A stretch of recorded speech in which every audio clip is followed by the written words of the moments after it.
Tips simpan emas dengan tenang. Pertama sekali, pesan guru emas saya, pakai duit yang nak disimpan lama. Sekurang-kurangnya 2 tahun ke atas. Jangan sesekali simpan emas pakai duit kecemasan atau duit yang nak pakai dalam jangka masa pendek. 2. Jangan fokus pada harga. Harga emas ada naik dan turun dalam jangka pendek. Tapi dalam jangka panjang, harga emas pasti terus menaik. Pengalaman peribadi saya sendiri, mula simpan emas pada awal tahun 2019 pada harga sekitar RM150 per gram saja.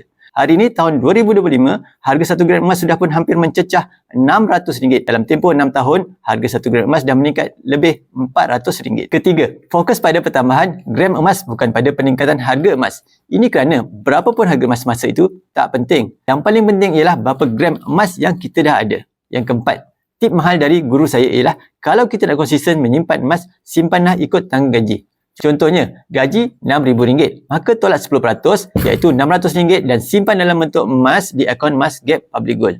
Usah bazir emosi monitor harga.